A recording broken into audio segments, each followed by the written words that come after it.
अध्यक्ष श्री ज्ञानेंद्र राठौर जी और हमारे श्री राम नगीना सिंह जी हमारे बीच है। और अभी ने देखा उनकी एक शिष्या ने बहुत अच्छा कार्यक्रम रखा, उनका हृदय से सम्मान। जो भी लोग आए हैं, मैं ये कहना चाहता हूँ, यही धरती है जहाँ की राष्ट्रकवि दिनकर ने उद्धव करते हुए जयप्रकाश जी से कहा था। जब जयप्रकाश जी आए थे 1975 में, उन्हें कहा था इसी रामलीला मैदान में कि सदियों की बुझी राख गुआ उठी, सदियों की बुझी राख गुआ उठी, मिट्टी सोने का ताज निकलाती है, दोहरा समय कर। और कभी राष्ट्रकवि दिनकर ने कहा था कि सर्वश्रेष्ठ। मैं ये मानता हूँ देश में लोक नायक जयप्रकाश नारायण, जिन्होंने कई आंदोलन के नायक रहे। सबसे पहले 1942 जब देश में आजादी का लहर चल रहा था,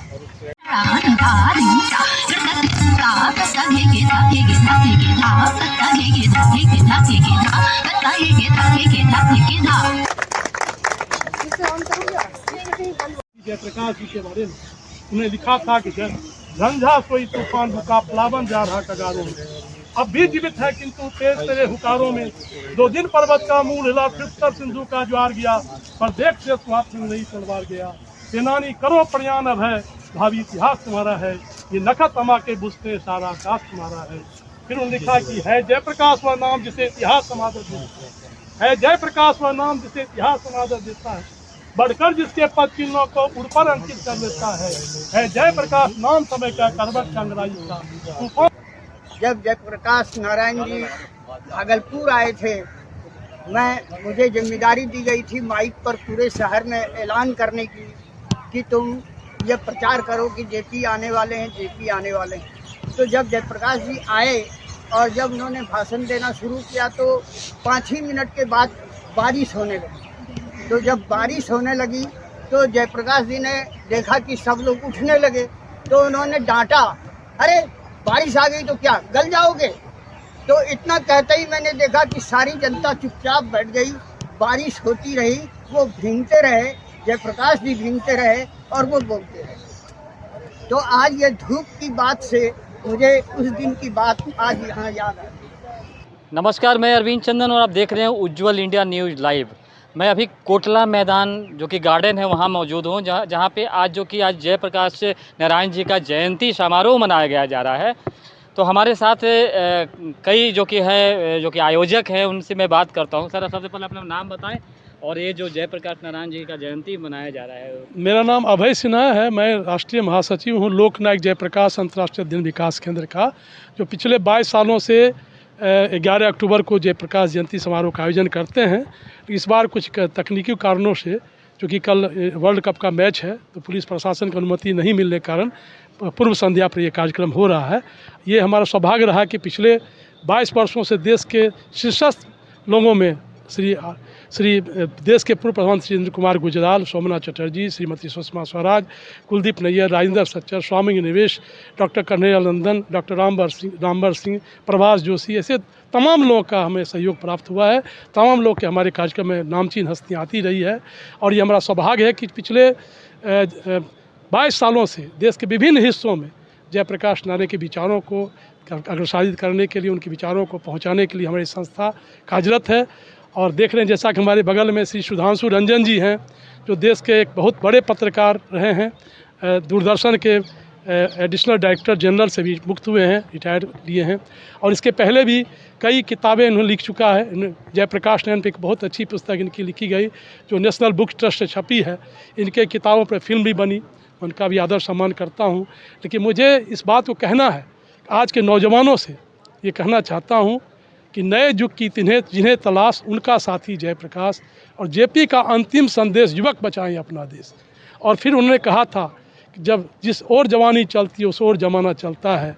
और फिर उन्हें कहा कि जहाँ जहाँ जुल्मों का गोल बोल जवानों हल्ला बोल। तो आज वो समय वक्त दे रहा है। आज के परिप्रेक्ष्य में देश की, मैं ऐसा मानता हूँ कि भारत की आज़ादी के जो उन्हें 2 आंदोलन का नायकत्व प्रदान किया। पहली देश की आज़ादी के लिए 1942 का अगस्त क्रांति जो महात्मा गांधी के करो या मरो के आह्वान पर आह्वान हुआ था, उसमें लोकनायक जयप्रकाश ने जो अपनी भूमिका निभाई थी 1942 का अगस्त क्रांति में, वो नायक बनकर उभरे। उनके साथ देश के एक ऐसे लोगों का समूह था जिसमें अच्युत पटवर्धन, मीनू मसानी, अशोक मेहता, कमला देवी चट्टोपाध्याय, यूसुफ मेहर अली, अरुणा अशरफ अली, तमाम ऐसे महापुरुष जिन्होंने देश से कुछ लिया नहीं, देश को कुछ दिया है। हम उनके प्रति नतमस्तक हैं, आभारी हैं, जिन्होंने देश की आज़ादी के लिए अपने प्राणों की बलि चढ़ा दी, देश के लिए कुर्बानी दी, जो आज युवाओं के लिए एक आदर्श है। लेकिन आज कई युवा उनका नाम नहीं जानते। हमें ऐसे लोगों को आगे लाने का काम करना चाहिए। और जयप्रकाश जी ने कहा था कि जब तक हम अंतिम पायदान के लोगों को आगे लाने का काम नहीं करेंगे, तब तक हमारा देश सबल नहीं बन सकता।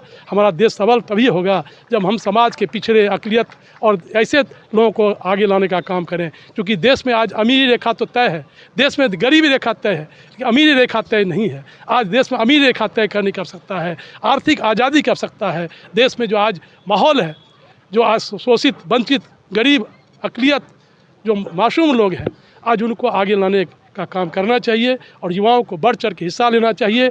देश में जो आज क्रांति की ज़रूरत है, हमें नहीं लगता आज भी जयप्रकाश आंदोलन की जो प्रासंगिकता है बहुत बड़ी है और इसको आगे बढ़ाने का काम करना चाहिए, मैं ऐसा मानता हूँ। और आज जो जयप्रकाश नारायण के जो विचार आए हैं, आपने देखा कि किस तरह से कई वक्ताओं ने जयप्रकाश नारायण के जो उनके व्यक्तित्व थे, जो उनके कृतित्व थे, उनके काम थे, वो आज भी विचार मानता है। और कभी इस धरती पर ही जब जेपी आंदोलन हुआ था और यही रामलीला मैदान में राष्ट्रकवि दिनकर को उद्धृत करते हुए जयप्रकाश जी ने कहा था कि सदियों की बुझी राख सुगा उठी, मिट्टी सोने का ताज पंडित लाती है, दो राह समय के रथ का घर घर ना सुनो, सिंहासन खाली करो की जनता आती है। संगीता मैं बार बार यही कहता हूँ कि इस देश में सबसे बड़े महापुरुष जो महात्मा गांधी हुए, उनका संदेश ये है कि लोक शक्ति को मजबूत करो। राज सत्ता जो है वो वही जो है अपने आप में काफ़ी नहीं है। देश का जो परिवर्तन है वो केवल राज सत्ता के माध्यम से नहीं होगा। और उस मार्ग पर केवल जयप्रकाश नारायण चले। उस समय भी बहुत बड़े महापुरुष थे, हमारे बीच कई थे, लेकिन गांधी जी के इस आदर्श को केवल जेपी ने अपने जीवन में अपनाया और सत्ता से वो हमेशा दूर रहे। तो जेपी भी कहते थे और यही मैं भी कहना चाहूँगा कि राजनीति में तो बहुत धक्का मुक्की है, हर आदमी चाहता है कि कुछ न कुछ बनना है, लेकिन सेवा का जो क्षेत्र है वो खाली है। उसमें अगर देश के लोग जो हैं, युवा हैं, अगर उसमें काम करें तो बहुत कुछ ज़रूर देश का भला होगा। सत्ता की राजनीति में अगर आप सफल होते तो आपको शायद कोई पद मिल जाए, सफल होंगे नहीं होंगे ये तो अलग बात है, हो सकता है आप सफल हो सकता है आप सफल नहीं हो। सफल होंगे तो आप कुछ बन जाएंगे, लेकिन अगर देश को बनाना है तो गांधी और जयप्रकाश का ही रास्ता है। और ये तो जेपी के जीवन काल में ये प्रमाणित हो ही गया। 42वीं क्रांति का जिक्र बार बार आ रहा है, जिसमें कि सारे बड़े नेता गिरफ्तार हो गए थे और इस बात का काफ़ी गुस्सा भी था जेपी के अंदर कि बड़े बड़े नेता इतना बड़ा आह्वान कर देते हैं, तैयारी नहीं रखते। आपने कहा क्विट इंडिया, भारत छोड़ो, और सारे नेता गिरफ्तार कर लिए गए तो क्या होगा। तो उन्होंने कहा सब जनता जो है जो खुद नेता बन जाए, वो अपना जो है नेतृत्व तय करे, वही पता है कि कैसे करना है। और इसीलिए जब बेचैन हो गए कि कैसे आंदोलन होगा तो हज़ारीबाग जेल से वो भागे। बाद में पकड़े गए, लाहौर किला जिसको टॉर्चर हाउस कहते थे, जहां इतनी यातना दी जाती थी, वहां रखा गया। और फिर दूसरा नेतृत्व 77 में किया, जिसमें लोकतंत्र की बहाली हुई। बहुत बार लोग कहते हैं कि जयप्रकाश आंदोलन से क्या निकला, लेकिन ऐसी बात नहीं है। लोकतंत्र की बहाली हुई 1977 में और पहली बार जनता को अपनी शक्ति का एहसास हुआ। मैं रजनी श्रीवास्तव हूँ, मैं संगठन सचिव हूँ जयप्रकाश अध्ययन केंद्र में। और आज बहुत ही सौभाग्यशाली दिन रहा है कि आज जयप्रकाश नारायण का मतलब आज नहीं कल है 11 अक्टूबर को जन्मदिन है।